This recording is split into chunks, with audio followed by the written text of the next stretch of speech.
Goeie. Hey, bist du onderwijs naar daar? Ik ben onderwijs naar Squalata. Oh, waar is het hinnen?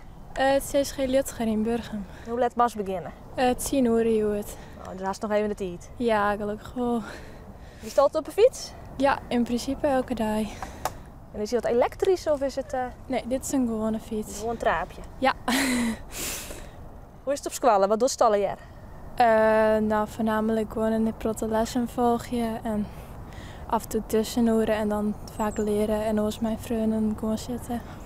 En welke klasse is het dan? Ik zit nu in de tweede klasse. Dus het eerste hier hast hoorn. Ja. Hoe is die in de tweede? Ja, protte huiswerk, maar op zich wel leuk.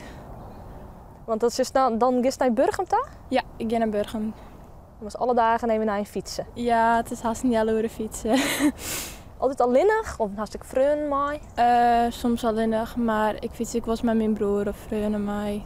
Als het heel meer waar is, dan brengt mijn huid of mij mee. Ik was met de auto. Nou ben er een heel soort squalband die een elektrische fiets hadden. En donet. Wat vies ervan?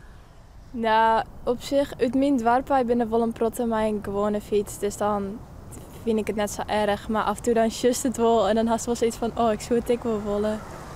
Alleen dan mijn mama had ik een elektrische fiets, dus af en toe krijg ik die ik wel eens mee. Maar voor de rest, ja, ik vind het net heel erg of ze dat oren de wollen in haar. Maar ga je met thuis gesprekken hoe dan? Dat je net in hast en wel graag in hebben willen zoest? Nee, dat net per se, want op zich, ik grab mijn cycle gewoon met mijn normale fiets. Dus. Ja, want is het dan dat hij tegen hem zegt van, dan hast die beweging te pakken? Of vind je het misschien wat gevaarlijk? Wat is het? Nou, het is meer zoiets van, nou, het Burgum is nou net Safie, dus dan kist het ik wel op een gewone fiets doen. Nou, succes dan, Joet op Squallen. Ja, dank je. Zet hem op, hè? Lekker fietsen. Ja, dank je. Hey hoi!